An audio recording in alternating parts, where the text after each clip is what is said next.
Hello students, in today's video lecture we will talk about anti-ulcer agents. As we have discussed in a previous video's lecture about the agents that acts as anti-ulcer agents, and that the mechanism of them was by reducing the volume of HCl formation, means they were ultimately reducing the volume of HCl, and by reducing the volume of HCl they were performing anti-ulcer effects. But in today's lecture, as we are going to talk about the antacid as an anti-ulcer drug, the action of antacid is not to utilize, not to minimize the volume of HCl, but its mechanism in anti-ulcer to neutralize the HCl. It means जैसा कि हमने previous videos में पढ़े, जो भी हमारे volume reducing agents थे, like proton pump inhibitor की हमने बात की, H2 ब्लॉकर की, एंटीकोलिनर्जिक ड्रग्स की, तो ये जो ड्रग्स थी हमारी, ये हमारी वॉल्यूम को रिड्यूस कर रही थी कहीं ना कहीं पे. लेकिन जो हम एंटासिड की बात करेंगे तो एंटासिड में हम वॉल्यूम के रिडक्शन की बात नहीं करेंगे. हम बात करेंगे कि HCl जो हमारा फॉर्म्ड HCl है और जो अल्सर के लिए रिस्पॉन्सिबल है, दैट HCl न्यूट्रलाइज करके ये अपना एक्शन देंगे. तो नंबर वन, इनका जो नेचर होता है basically they all are weak bases and they all are weak bases and they perform their function by neutralising the HCl. Once they neutralise the HCl the pH become high. जब HCl को neutralise करेंगे तो pH क्या होगा? High होगा. Means पहले pH कितना था जब HCl ज्यादा था, 1 से 2 के बीच, लेकिन जब HCl न्यूट्रलाइज होगा आधा से अधिक तो pH 3, 4, 5 की तरफ बढ़ेगा. तो इसको इस तरीके से अगर एक लाइन में डिफाइन करें, चूंकि ये बोर्ड में सारा कंसेप्चुअल चीजें लिखी हुई हैं, मैं आपको सारी चीजें एक्सप्लेन कर दूंगा और आई होप कि आपके पास कोई रिमेनिंग क्वेरीज नहीं रहेंगी इसके बाद. अगर कोई बोर्ड के अलावा क्वेरी है तो बात अलग. Like as we are discussing antacid enter the pharmacology of peptic ulcer agent, these are weak bases, they all are naturally, they are by nature all are weak bases, they neutralize the gastric acid, right, they increases the pH and they do not alter the volume of HCl, क्योंकि volume पहले वाली दवाएं कर रही थी तो the volume HCl will be remain. Number one concept आपको ये क्रिएट करके रखना है. And what is second thing? As we are saying they are not going to change the volume of HCl, it means they are using actually all the antacid perform by neutralizing the HCl, means neutralization reaction will take short time. It means the action of all antacid will be prompt, rapid. तो जब इसका rapid action है, it means they maximally they utilize to treat the ulcer sore generated pain.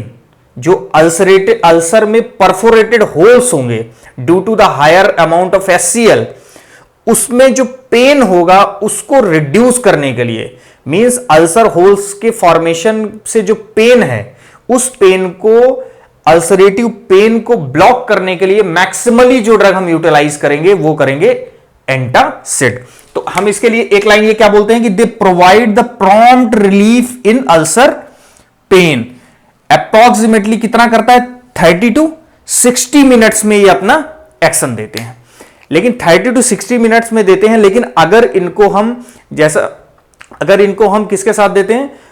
Food के साथ अगर intake करते हैं, मील के साथ, तो इनका जो रिटेनिंग टाइम है, रिटेनिंग टाइम कहां पर? स्टमक में जो रिटेनिंग टाइम है, ये गैस्ट्रिक इंपटिंग टाइम को डिक्रीज कर देते हैं. गैस्ट्रिक इंपटिंग टाइम को जब डिक्रीज करेंगे तो स्टमक के अंदर ये ज्यादा देर तक रहेंगे, और जितनी देर तक ये एंटासिड ज्यादा देर तक रहेंगे उतनी देर तक अल्सरेटिव जो पेन है वो उसको ये सबसाइड या मिनिमाइज करते रहेंगे. तो अप्रॉक्सीमेटली जब हम फूड के साथ इंटेक करते हैं तो ये फूड इसके मेटाबॉलिज्म को रिड्यूस कर देता है और इसकी रिटेनेबिलिटी को बढ़ा देता है, और अप्रॉक्सीमेटली ये रिटेन करके अपना एक्शन देते हैं 2 से 3 घंटे तक. तो पहले प्रीवियस जो हमने मेडिसिन पढ़ी थी इसकी अल्सरेटिव कोलाइटिस में, लाइक प्रोटॉन पंप इनहिबिटर्स वगैरह की, उनको हम फूड के पहले लिया करते थे, लेकिन अलोंग विथ फूड आप इन एंटासिड को हम प्रेस्क्राइब करते हैं. नंबर 2 कॉन्सेप्ट हमारा ये हो गया, they use to prompt relief in ulcerative pain जब हम 30 to 60 मिनट शॉर्ट होती है जब हम फूड के साथ देते हैं, तो इसका मैक्सिमम 2 to 3 आवर्स तक इसका ड्यूरेशन ऑफ एक्शन होता है। अब हम बात करेंगे एसिड न्यूट्रलाइजिंग कैपेसिटी की।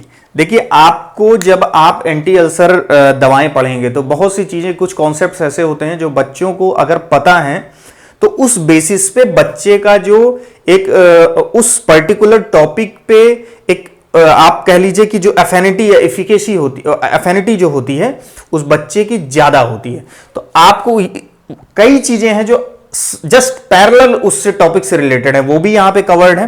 लाइक हम एसिड न्यूट्रलाइजिंग कैपेसिटी की बात कर रहे हैं, मींस हम मान लीजिए एंटा एसिड की बात कर रहे हैं और हम ये कह रहे हैं कि एंटा एसिड हमारा एसिड को न्यूट्रलाइज करके अपना एक्शन दे रहा है। लेकिन आप ये कैसे डिफाइन करेंगे कि एसिड की न्यूट्रलाइजिंग कैपेसिटी किसी पर्टिकुलर कंपाउंड की, लाइक हम सोडियम बाइकार्बोनेट की बात करें, एल्युमिनियम हाइड्रोक्साइड की बात करें, मैग्नीशियम क्लोराइड की बात करें, तो इन तीनों में एसिड न्यूट्रलाइजिंग कैपेसिटी सबकी कितनी है, इसको अगर चेक करेंगे तो इसका एक हमारा पैरेलली जो स्टैंडर्ड मान के चलते हैं कि आप 1 normal HCl milliequivalent of 1 normal HCl का हम लेंगे और कोई यूनिट डोज डिसाइड करेंगे।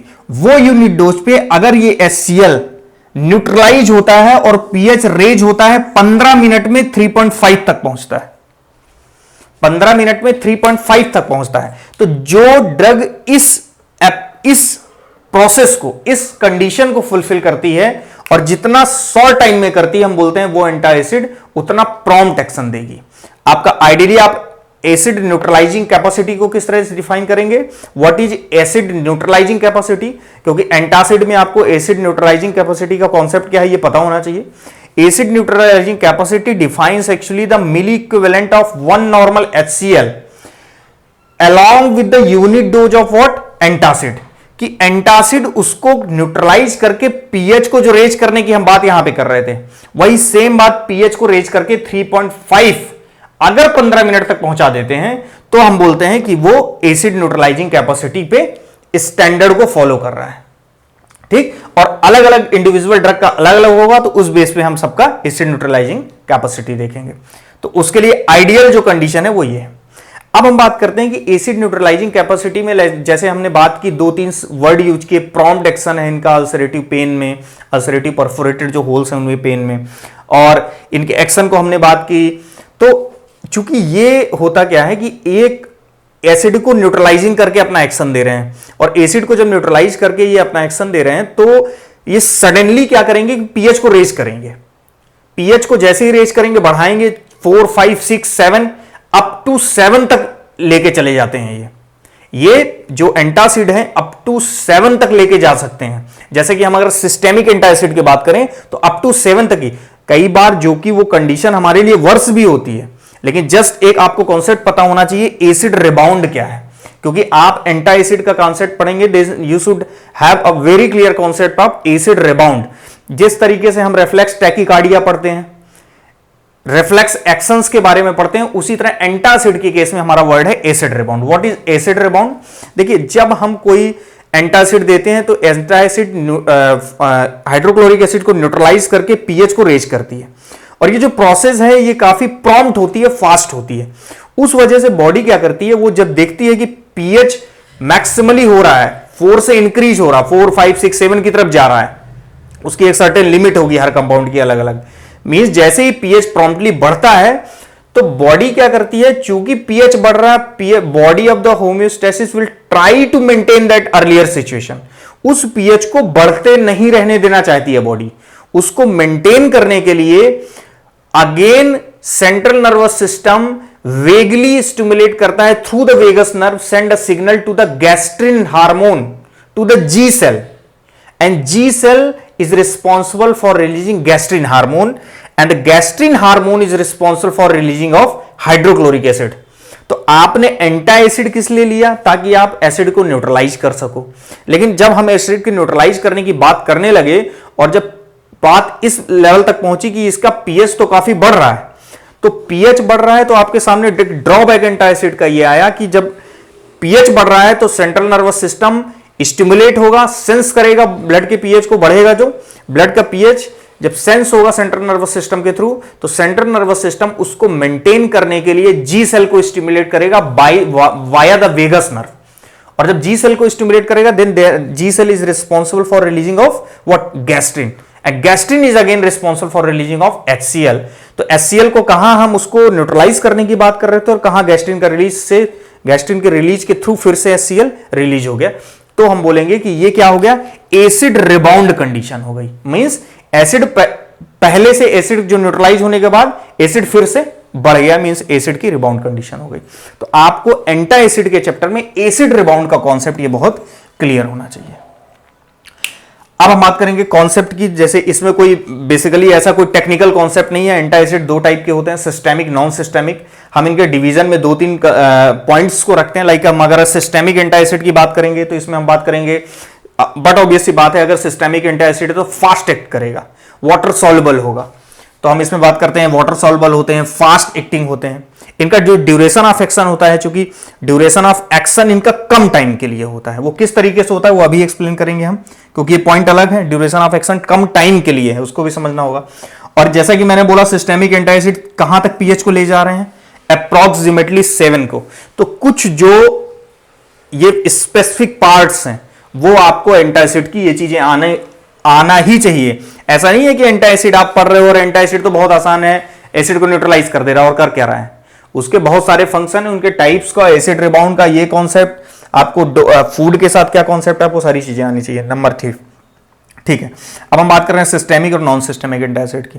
तो आपको you should have very clear that if you want to differentiate what is systemic और नॉन सिस्टेमिक, तो सिस्टेमिक आप सिस्टेमिक और नॉन सिस्टेमिक एक स्पेशल कैरेक्टरिस्टिक मैं आपको बता दूं, जो भी सिस्टेमिक एंटा एसिड होगा, all the systemic anti-acid responsible for producing the alkalosis in the body, while the non-systemic anti-acid does not produce alkalosis। तो ये एक पॉइंटेड डिफरेंस है जो कि पता होना चाहिए। उसके पीछे का जो लॉजिक मैकेनिज्म है वो फार्माकोलॉजी में आनी चाहिए आपको, बीइंग अ फार्माकोलॉजी स्टूडेंट वो आपको पता होना चाहिए। तो number 1, systemic anti-acid does not, systemic is all the systemic anti-acid produce as a side effect, or you can say that as a drawback, they produce systemic alkalosis, while all the non-systemic acid does not produce any kind of alkalosis। अब हम one by one इसको पढ़ेंगे। तो ये जो systemic alkalosis कैसे produce कर रहे हैं ये भी आपका रिलेशन बाद में कॉन्सेप्ट क्रिएट हो जाएगा, क्योंकि बट ऑब्वियसली बात है बोर्ड में ऐसी कोई चीज नहीं रहनी चाहिए जो कि आपके कॉन्सेप्ट जिसमें क्रिएट ना हो। सिस्टेमिक एंटा एसिड की बात करें, लाइक सोडियम बाइकार्बोनेट, बहुत सिंपल है। सोडियम बाइकार्बोनेट आप लेते हैं तो सोडियम बाइकार्बोनेट जैसा आपने लिया तो NaHCO3 स्टमक में जाके Na+HCO3- में डिसोसिएट हो गया, और HCO3- जो निकला वहां से स्टमक के अंदर, इस डायग्राम को यहां पे मैंने दिखाना चाहा है क्योंकि बोर्ड छोटा है। अब इसको हम किस तरीके से करेंगे, देखिए Na+ स्टमक के अंदर गया, HCO3- डिसोसिएट हुआ, ठीक। अब HCO3- से जो HCl का H+ है, HCl का जो H+ है वो HCO3- से कंपाउंड हुआ तो क्या बना, H2CO3, और H2CO3 बना, then eventually in the presence of carbonic anhydrase enzyme dissociate into H2O and CO2। It means more and more NaHCO3 you will take, you will release more and more, or you can say you will generate more and more carbon dioxide in the stomach, and that is a main drawback of NaHCO3 as a systemic antiacid.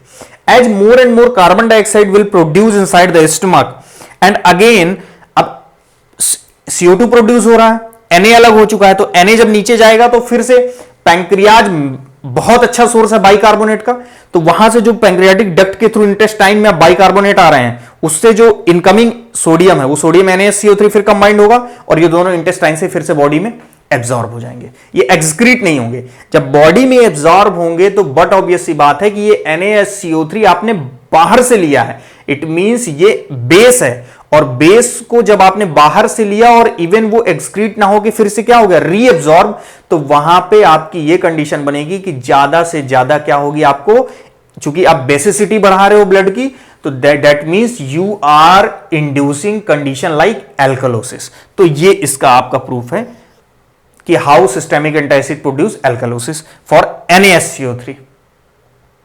NaSCO3 because ये अब intestine से reabsorb हो रहा है, इतना clear है। तो as I earlier told, due to the NaCO3, there will be the release of carbon dioxide in the stomach, and carbon dioxide produces so many responses, and that response is considered as the drawback of NaHCO3. So what are those side effects? Like carbon dioxide produce alkalosis. Carbon dioxide itself produce alkalosis, right? Number one. Carbon dioxide produces the perforation and they produce the pressure, they produce a gaseous environment inside the stomach, and that is responsible for distension of stomach, feeling of discomfort, and also produce ulcerative perforation. जिस purpose में आपने लिया था उसको treat करने के लिए, side में न्यूट्रलाइज होने की, एसिड के न्यूट्रलाइज होने की वजह से थोड़ा कंट्रोल हुआ, लेकिन कार्बन डाइऑक्साइड की वजह से वो प्रॉब्लम फिर से आपको होने लगी. इट मींस ये कोई बहुत अच्छी मेडिकेशन नहीं है. अल्सरेटिव परफोरेशन, एसिड रिबाउंड की प्रॉब्लम, क्योंकि ये पीएच को कहां लेके जा रहा है 7, तो बॉडी क्या होगी, वेगली सेंस करेगा और वेगली स्टिमुलेटेड होगा, गैस्ट्रिन एचसीएल का रिलीज होगा. Means condition like acid rebound, जो कि आपके फेवरेबल कंडीशन नहीं है. नंबर 3, सोडियम का लोड बढ़ रहा है, बट ऑब्वियस सी बात है जब बाहर नहीं जा रहा है NaCO3 तो Na+ अंदर ब्लड में जा रहा है, और Na+ जितना ज्यादा ब्लड में जाएगा तो ब्लड वेसल्स में हाइपरटेंशन की प्रॉब्लम होगी. हाइपरटेंशन की प्रॉब्लम होगी, that will worsen the oedema, वो एडेमा को और वर्स करेगा. CHF की बात करूं अगर कंजेस्टिव हार्ट फेलियर की, तो कंजेस्टिव हार्ट फेलियर में पेरीफेरी में कॉन्जेशन होता है आयंस की वजह से, और यहां पे तो हम आयन को बढ़ा रहे हैं Na+ को ब्लड में, तो बट ऑब्वियसली बात है ये CHF की कंडीशन को और क्या करेगी, वर्स करेगी. So these are systemic acid. तो आपको अब बस पंच आपका क्या है कि सिस्टेमिक एसिड में आपको रखना है कि ड्यूरेशन ऑफ एक्शन इसका बहुत कम है, क्योंकि ये सडन तुरंत डिग्रेड हो जाएगी और कार्बन डाइऑक्साइड के थ्रू अपना गैसियस है, कार्बन डाइऑक्साइड के थ्रू अपना एक्शन देगी और तुरंत बॉडी में रीएब्जॉर्ब हो जाएगी. तो इसका एक्शन बहुत ही, ड्यूरेशन ऑफ एक्शन काफी कम है. इसके बाद आप किस तरीके से ये हमारे लिए डिसएडवांटेज है NaCO3 का, ये आपका कंसेप्ट है. अब हम बात करेंगे नॉन सिस्टेमिक एंटासिड की. तो नॉन सिस्टेमिक एंटासिड में as I earlier told they does not produce the systemic alkalosis. How does they do not produce systemic alkalosis, ये सबसे मेन आपका पॉइंट है. तो देखिए जितने भी हमारे नॉन सिस्टेमिक एंटासिड होते हैं, they maximally they are either magnesium और aluminium salts. All the magnesium or aluminum salts are used as non-systemic antacids. अब उसके फायदे क्या हैं, उसका नुकसान क्या है. देखिए सबसे पहली बात तो नॉन सिस्टेमिक है, इनसॉल्युबल इन वाटर में होगा और पोरली एब्सॉर्ब होगा, जस्ट इसका अपोजिट, इसमें कोई प्रॉब्लम नहीं है आपको. अब इसमें हम देख रहे हैं कि no acid base disturbance occur, main point.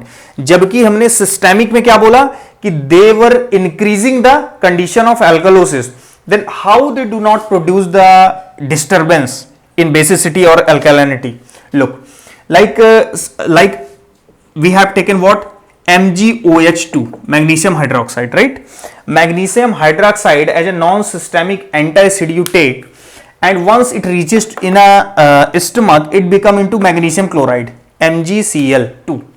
like stomach के अंदर MgOH2 HCl से कंबाइंड होकर मैग्नीशियम का क्लोराइड साल्ट बना लेगा, और मैग्नीशियम का जब ये क्लोराइड साल्ट बना लेगा तो मैग्नीशियम का क्लोराइड साल्ट, अब क्लोराइड वहां से क्या होगा, रिलीज होगा, क्योंकि उससे ज्यादा जो नेगेटिवली चार्ज है, ज्यादा स्ट्रॉन्ग, वो क्लोराइड को रिप्लेस करके उस पर आ जाएगा. तो अब आने वाला है क्या आपका बाइकार्बोनेट.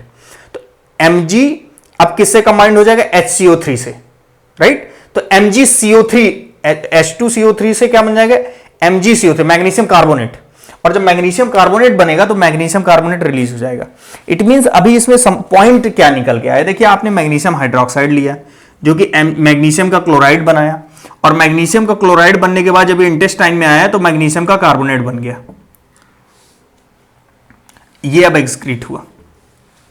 तो आप देखो यहां अगर कार्बोनेट एक्सक्रीट हो रहा है, मींस हम कह रहे हैं बेसिसिटी बॉडी से कम हो रही है.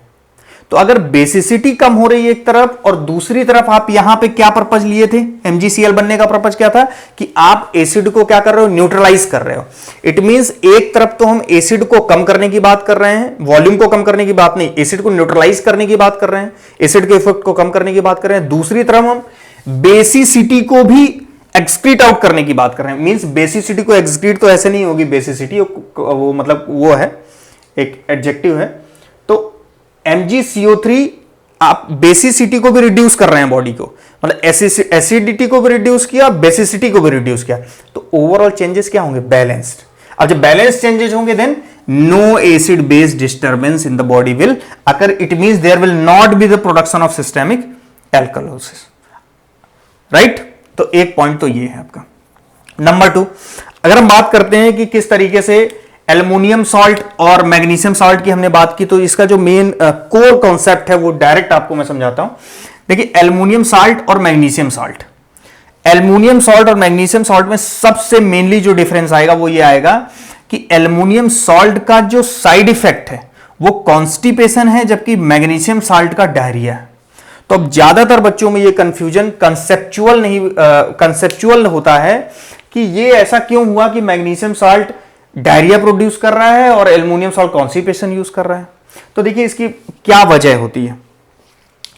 अब क्या होगा, सपोज करिए aluminium salt, naturally aluminium salt जो होता है वो Al+3 आयन वो परफॉर्म देता है किसे? Astringent like action. Astringent action क्या होता है? Astringent action means flow of the blood in that particular area will be minimised. तो अब हम यहां पे किसकी बात कर रहे हैं? जीआईटी की बात कर रहे हैं, स्टमक की बात कर रहे हैं। तो अगर आप ये सॉल्ट लेते हैं और ये सॉल्ट आपका through the gastrointestinal tract blood vessels, blood flow की सप्लाई को रिड्यूस करता है, इट मींस आपकी जो कॉन्ट्रैक्शन की एबिलिटी थी उसको क्या करता है? रिड्यूस करता है। तो कॉन्ट्रैक्शन की एबिलिटी अगर रिड्यूस हो रही है, तो कॉन्ट्रैक्शन की एबिलिटी रिड्यूस हो रही है, इट मींस पेरिस्टाल्टिक मूवमेंट भी आपका क्या हो रहा है? Slow down. और जब पेरिस्टाल्टिक मूवमेंट स्लो डाउन हो रहा है तो आप कह सकते हो they are producing constipation like effect. तो ये आपका एल्युमिनियम का साइड इफेक्ट का कॉन्सेप्ट है, किस तरीके से होता है। मैग्नीशियम सॉल्ट में डायरिया क्यों होता है? Because naturally the magnesium salt works like a osmotic laxative. कुछ ऑथर इसको बोलते हैं सलाइन लैक्सेटिव। तो आपको सलाइन लैक्सेटिव ज्यादा, इसके लिए स्पेसिफिक टर्म है magnesium salt perform their saline laxative work.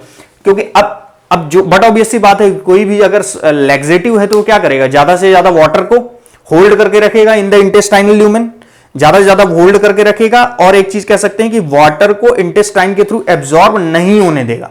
It means water का जो इंटेस्टाइन का जो ल्यूमेन है वहां पे वाटर के कंटेंट को बढ़ाएगा। नंबर 1 ये फंक्शन हुआ, क्योंकि ये एज ऑस्मोटिक लैक्सेटिव वर्क करता है।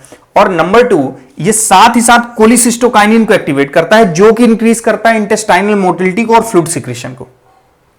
तो दो मैकेनिज्म के थ्रू ये, चूंकि इंटेस्टाइनल मोटिलिटी बढ़ेगी तो डायरिया के लिए रिस्पॉन्सिबल है, फ्लूइड सिक्रीशन बढ़ रहा है डायरिया के लिए रिस्पॉन्सिबल है। और अगर वाटर कंटेंट लैक्सेटिव के थ्रू चूंकि एक्ट कर रहा है, वाटर कंटेंट को होल्ड कर रहा है इंटेस्टाइन के अंदर, तो वो भी फेवरेबल किसी तरफ है? डायरिया के लिए है। तो overall magnesium salt side effect is diarrhoea and the aluminum due to astringent effect it produces constipation. Aluminum also produce relaxation of smooth muscle. अब स्मूथ मसल अगर इंटेस्टाइन की रिलैक्स होगी, इट मींस उसमें contraction कम होगा, it means peristaltic movement होगी, वो आप किसी भी तरीके से रिलेट कर सकते हैं। और ये गैस्ट्रिक एम्प्टिंग टाइम को भी क्या करता है? रिड्यूस कर सकता है, रिड्यूस करता है गैस्ट्रिक एम्प्टिंग टाइम को। नंबर, अब हम बात करते हैं कि एल्युमिनियम हाइड्रोक्साइड। आप एल्युमिनियम हाइड्रोक्साइड को हम उसकी मैकेनिज्म समझते हैं, इसी में बस नॉन सिस्टेमिक एंटासिड का पार्ट है कि अगर एल्युमिनियम हाइड्रोक्साइड लेते हैं तो वो किस तरीके से उसकी मैकेनिज्म। देखिए एल्युमिनियम हाइड्रोक्साइड लेते हैं, सेम मैकेनिज्म है, HCl स्टमक के अंदर जाएगा, HCl से कंबाइन होगा AlOH3 और एल्युमिनियम का क्लोराइड बन जाएगा। एल्युमिनियम का क्लोराइड जब इंटेस्टाइन की तरफ आएगा तो क्लोराइड से ज्यादा नेगेटिवली उसके पास आ जाएगा फॉस्फेट, क्योंकि एल्युमिनियम अट्रैक्ट करेगा फॉस्फेट को, तो आपका बन जाएगा एल्युमिनियम फॉस्फेट। तो इससे आपको दो चीजें समझ में आएंगी। यहां पे तो शॉर्ट में लिखा हुआ, जैसे आपने AlCl3 स्टमक में बना, और AlCl3 जब स्टमक में बना तो वो रीच हुआ कहां पे? इंटेस्टाइन में रीच हुआ, reached in intestine. Chloride will removed and reabsorb हुई, फॉस्फेट एडेड, फॉस्फेट कहां पे ऐड हुआ? एल्युमिनियम में, तो एल्युमिनियम फॉस्फेट बन गया, फॉस्फेट एडेड एंड रिमूव्ड। अब वो एक्सक्रीट हो जाएगा। तो यहां पे कंडीशन ये बनी कि फॉस्फेट भी तो बॉडी में ज्यादा से ज्यादा निकल रहा है, तो यहां पे फॉस्फेट जिन मैकेनिज्म के लिए रिस्पॉन्सिबल होगा, जो फंक्शन वो बॉडी को प्रोवाइड करने के लिए रिस्पॉन्सिबल, वो फंक्शन अब नहीं होगा, क्योंकि फॉस्फेट तो ज्यादा से ज्यादा बॉडी से एक्सक्रीट हो रहा है। तो बोन्स के लचीलेपन के लिए रिस्पॉन्सिबल होता है उसकी कमी रिस्पॉन्सिबल होती है, तो हम बोलते हैं ऑस्टियोमलेशिया होता है इसके साइड इफेक्ट में AlOH3 के। और क्या होता है, फॉस्फेट स्टोन्स बनते हैं। फॉस्फेट इन स्टोन्स बनने के चांसेस ज्यादा होते हैं इन द GIT ट्रैक्ट। तो आपकी ये कंडीशन है, आप AlOH3 को थोड़ा सा डिस्क्राइब कर सकते हैं। अब चूंकि एक एक डिस्क्राइब करना था, एक हमने सिस्टेमिक में डिस्क्राइब कर दिया, एक हमने नॉन सिस्टेमिक में डिस्क्राइब कर दिया। अब in most of the cases you will find that all the time doctors the pharmacist trying to prescribe all the two antacid together. What is the reason how the antacid are advised in a combination is that, number one, look, as we have talked about like magnesium salt, aluminum salt, so magnesium hydroxide perform their function very fastly and the aluminum hydroxide perform their function very slowly. If we combine to both of the antacid, the function, the time duration will sustained means medium, that is more useful in patient of peptic ulcer. Number one. Number two, one is producing laxative effect, another is producing constipation, means one is producing diarrhea, one is producing as a side effect constipation. तो diarrhoea एक produce कर रहा है, constipation, तो दोनों अब एक दूसरे को बैलेंस कर देंगे। इट मींस उनका कॉम्बिनेशन हमारे लिए एडवाइस करना ज्यादा बेनिफिशियल। नंबर थ्री, एक क्या करता है, गैस्ट्रिक इंपुटिंग टाइम को बढ़ा रहा है और एक गैस्ट्रिक इंपुटिंग टाइम को घटा रहा है। तो जो लेट कर रहा है, बढ़ा रहा है टाइम को एल्यूमिनियम हाइड्रोक्साइड, कम कौन सा कर रहा है, डिले कर रहा है, और ये हास्टेंस कर रहा है, बढ़ा रहा है। ये दोनों का एक बढ़ा रहा है, एक कम कर रहा है, तो दोनों ओवरऑल हमारे लिए कंडीशन किसकी क्रिएट करेंगे, नॉर्मल की। तो आप कॉम्बिनेशन को एडवाइस करेंगे। और दोनों में कॉम्बिनेशन में देने में सबसे बड़ी बात कि आपकी आप जो सेपरेट अगर देते हैं एंटासिड, लाइक मैग्नीशियम हाइड्रोक्साइड अलग दिया और एल्युमिनियम अलग, तो दोनों की डोज आपको ज्यादा रखनी पड़ेगी, जबकि कॉम्बिनेशन में आपकी डोज मिनिमाइज हो जाएगी। तो रिडक्शन इन डोज भी उसके लिए आपके लिए बेनिफिशियल होता है। तो ये आपके लिए पूरा जो ये कंटेंट है एंटासिड का as a anti ulcer agents, तो यहां पे आपको जो कंसेप्ट जो निकल के आया टाइम को लेके, neutralising function, what is acid neutralising capacity, what are the types of antacid and how they are differentiated from each other, how the NaCO3 is, what are the drawbacks of NaCO3, what is non-systemic antacid, how the non-systemic antacid does not produce any kind of variability in acid base balance, ये सबसे important point है, how the aluminum salt and magnesium salt perform their produce their side effects, and how specifically magnesium salt produce diarrhea and calcium salt, aluminum salt produce constipation. These all things have to be very clear in your mind, and how the combination of the antacid is always advised to take. तो I hope कि आपको ये video lecture clear हो गया होगा antacid के बारे में। तो हम वॉल्यूम को रिड्यूस करके अल्सर का ट्रीटमेंट कर चुके हैं, दिखा चुके हैं कि ड्रग्स किस तरीके से अपना एक्शन परफॉर्म करती हैं, and also we have talked antacid by neutralizing the hydrochloric acid. and जो अब हम नेक्स्ट वीडियो लेक्चर में बात करेंगे, उसमें हम बात करेंगे H पाइलोरी को इनहिबिट करके आप अल्सर को किस तरीके से ट्रीट कर रहे हैं, और अल्सर के ऊपर म्यूकस की लेयर बना के आप किस तरीके से उसको ट्रीट कर रहे हैं। तो आई होप कि ये वीडियो लेक्चर आपको समझ में आया होगा। आपको अगर ये वीडियो लेक्चर अच्छा लगता है, आपको चीज़ें कुछ क्लियर हो रही हैं, आपको लग रहा है कि हाँ कुछ कंटेंट आपको मिल रहा है, तो आप इस वीडियो लेक्चर को लाइक जरूर करें, अपने फ्रेंड्स के साथ शेयर करें और चैनल को सब्सक्राइब करें। Thank you very much.